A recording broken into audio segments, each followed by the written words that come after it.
Dan the Wheelman here, and my very special guest today is this. This is the 2025 Hyundai Santa Cruz XRT. I'm here in my New Zealand All Blacks rugby jersey because, well, I was just there visiting that beautiful country, and all over there are some very interesting vehicles. Lots of pickups, which is cool, but there's also kind of a different kind of pickup.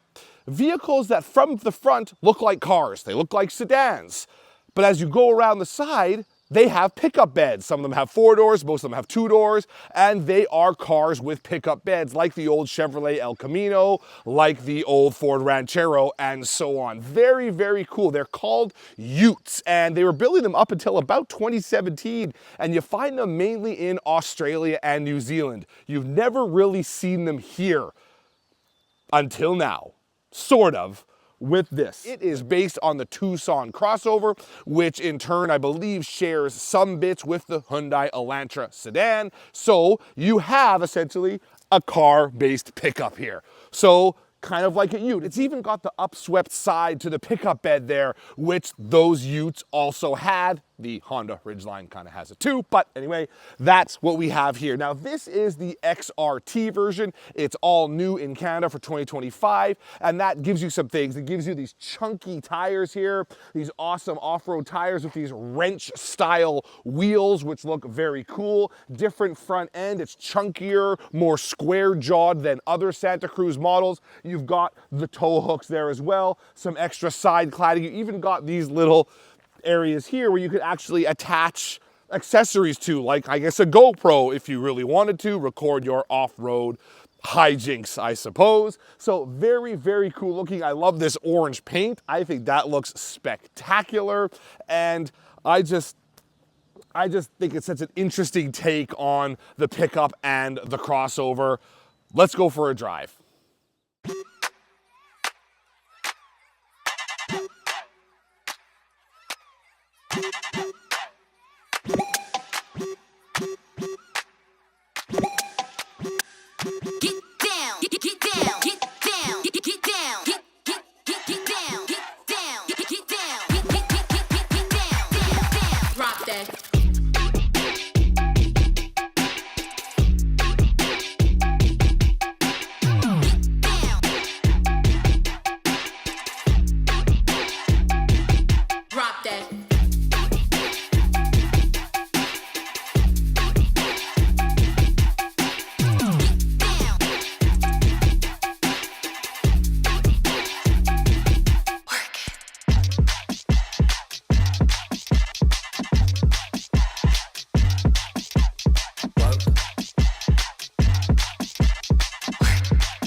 Okay, so now at the wheel of the 2025 Hyundai Santa Cruz XRT. This is a new trim in Canada. They've had it in US for a little while, but now we have it here for 2025. I really think it looks cool, as talked about in the intro, and even though it's got kind of off-road specific rubber, really good off-road specific rubber actually. They are Continental terrain contact tires, really, really good.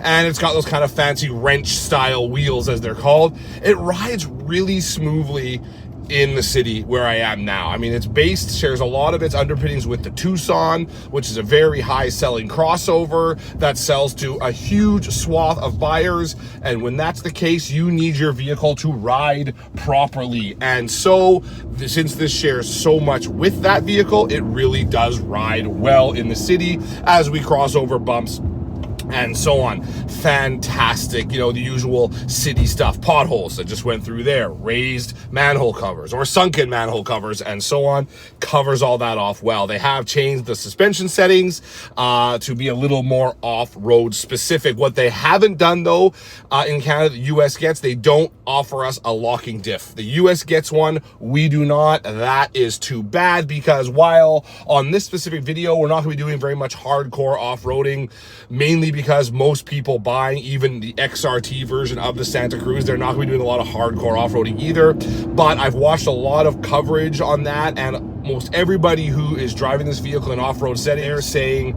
not really a hardcore off-road vehicle, not as much of a step up in the off-road department as you'd expect from this new XRT-ness and all. Now, that being said, the XRT trim is not just the Santa Cruz. The Santa Fe has an XRT trim. They just announced the new Hyundai Palisade. That's going to get an XRT trim. So it's really going to a lot of places, and it's becoming almost a bit more of a branding exercise, less so about actually being a more competitive off-road vehicle. If Hyundai wanted to make a more competitive off-road vehicle with off-roading as its focus, it could do that.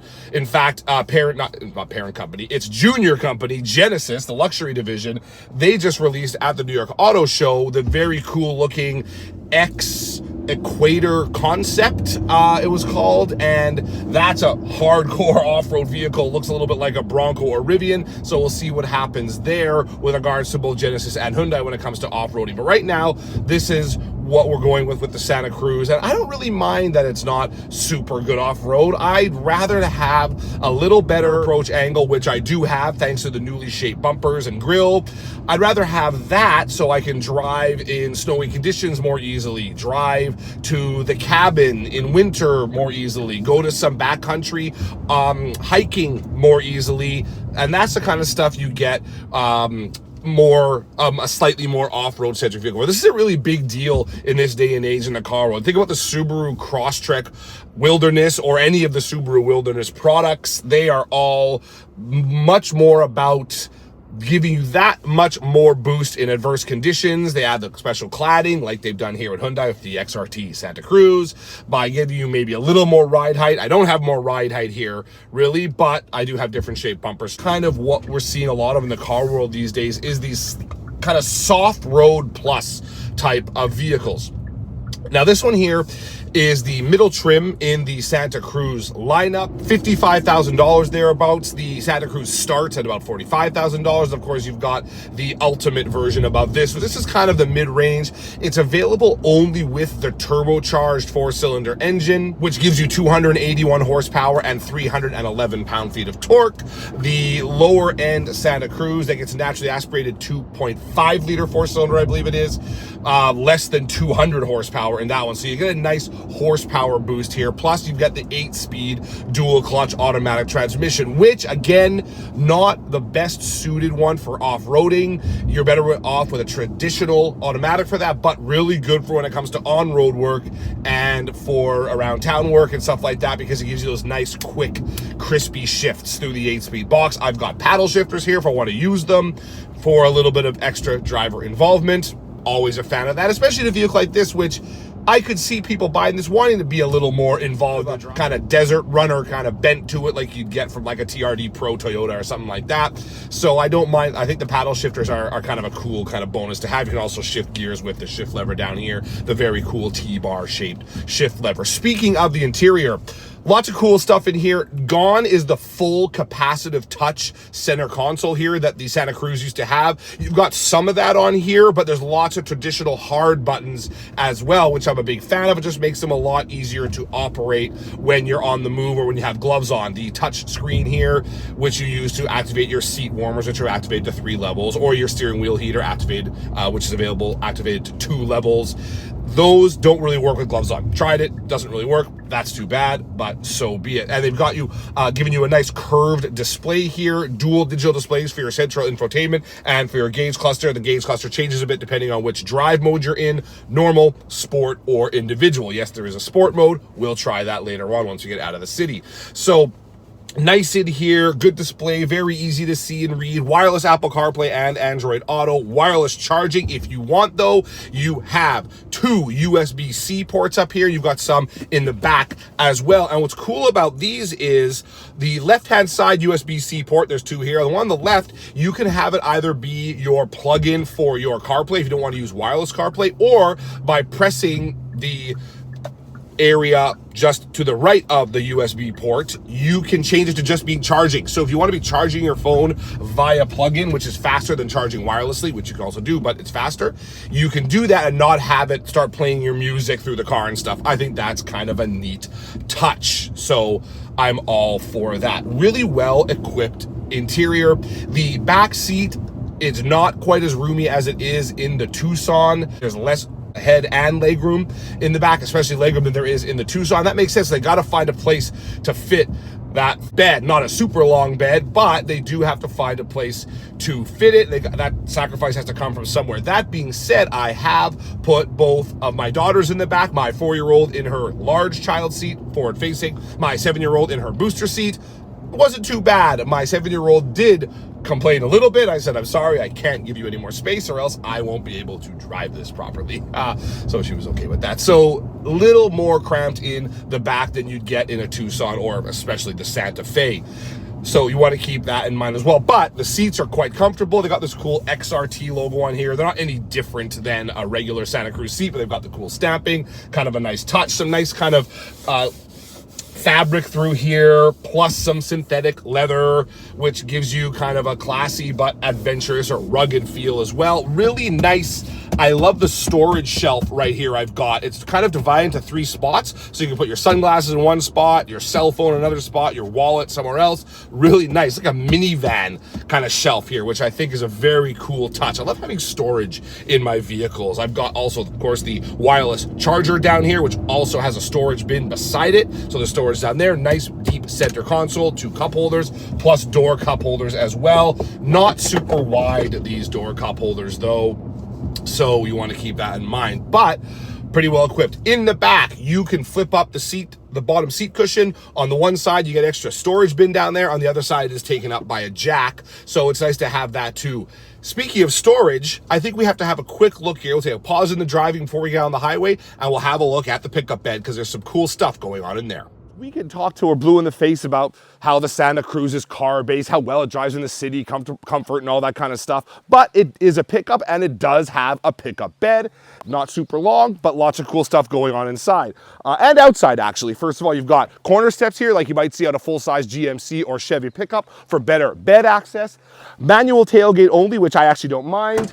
But it's light and it's dampered, so it comes down nice and smoothly. In here, you've got, in the walls, you've got extra storage, you've got cleats, you've got lights, tie downs, all that kind of stuff. And every Santa Cruz sold in Canada comes standard with a bed cover that goes back like that, kind of like shutters. And if you want to, of course, pull it back, you don't have to climb all the way in. Comes with this handy strap here, pull it back, latch it, and there you go. Also in here, you have extra storage underneath the floor here. This flips up. That's a drainable bin, so you can put drinks in there, wet items, and so on. So yeah, not the longest tailgate or bed, but lots of cool stuff going on inside. Also neat when it comes to the Santa Cruz XRT are the roof rails there, I should mention. They are strong enough to handle a roof tent, which is good for you overlanders out there. And there's little mounting spots here if you want to put a rack across the bed here. And when you have this closing bed cover, it makes so much sense to have a rack on top if that's what you want. Pretty cool stuff. Okay, got it in sport mode now by flipping this little toggle switch down here, and we're gonna get into the highway. And sport mode, I do believe, increases the shift times as well, or decreases, I should say, the shift times. So now you can really hear it, how quickly it changes gears when it comes time to change gears. It holds revs a little longer in sport mode, but when it's comes time to change gears, man, it does it quickly. You can really feel all that torque pulling you along here. Again, that's over 300 pound-feet of torque in this thing. That is no joke. That's some proper power, all-wheel drive, and you really can feel it just kind of pulling you along as you drive here. I'm going up a fairly steep incline. Like I said, have it in sport mode. Don't have manual mode, though. Let's put it in manual mode. oh, you just get great responsiveness from those shifts. A little bit more weight in the steering here as well in sport mode, which is just nice, gives you that much more kind of that feel of seriousness. This is a vehicle that seriously is meant to be driven at a somewhat quicker clip, but the engine is great. The engine is really the star for me right now here, and transmission, the whole powertrain out here on the open road. You don't worry so much about those delays I was talking about when in the city. Really feel it kind of pulling you along here, and I like that, and buyers are gonna like that too. And not only does that add to the driving fun, that power, it also adds to the tow. You can tow up to 5,000 pounds with this small little ute, which is great. That's enough for tent trailers, Sea-Doos, the kind of thing that people driving vehicles like this are really going to be using. So the engine isn't just for you-know-whats and gigs, it's for actual practicality as well, and I think that's great. I love this little ute. I like this thing. Call it a pickup if you want.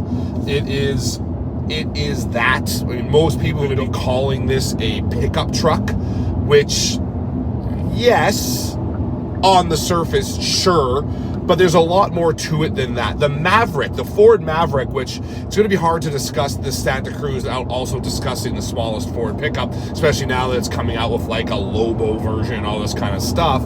That one there is probably a more utilitarian vehicle. The styling, the way its bed works, all that kind of stuff. This one here is more towards the crossover. This one here is kind of something that gives people looking for a crossover just a little something else on which to hang their hat, a little more practicality. That's what they get here. Kind of like the Jeep Gladiator in that way, even though the Jeep Gladiator, which is a pickup Wrangler, it actually hauls quite a lot in its category, which goes up against stuff like the Nissan Frontier, Toyota Tacoma, and so on, bigger trucks than this. It's one of the best, so it's not really just about a lifestyle, but you kind of get the similar vibe. And I think that's kind of where Hyundai was going here. They were going for, yes, size-wise, price-wise, Maverick, but kind of vibe, more Gladiator. And I think it's kind of a cool attempt at it, and I love it. Again, after being in New Zealand for as long as I was, seeing all those awesome utes driving around, I thought that was so cool. And to be able to kind of get one here in Canada like this, well, that's just a great plus. And with the XRT trim, kind of even more of a bonus on top of that. Even though it's still not meant to be a real hardcore off-road vehicle, it's still nice to have the better tires and so on. And of course, the turbo engine, which is the only way you can get this, which I found to be a real highlight throughout this drive. Fun little pickup ute, whatever you want to call this thing, crossover. They call it a sports activity vehicle, which was a term coined by BMW and now being adopted by Hyundai. I guess there's no patents on acronyms, so they've done that here, or car style names, I guess. So they're calling that this does Hyundai, and I guess I see where they're going with it. Whole lot of fun, this Santa Cruz, especially in XRT trim, especially in bright orange, and with those cool wheels. Very cool. Thank you for tuning in to this quick look at the 2025 Hyundai Santa Cruz XRT. If you haven't already subscribed to the channel, please do. If not, no hard feelings, of course. You can follow me on Blue Sky at Dan the Wheelman, on Instagram at Dan the Wheelman, and if you really must, on X/Twitter at Dan the Wheelman as well. So thanks again for tuning into this video. We'll see you guys soon. Sayonara, folks.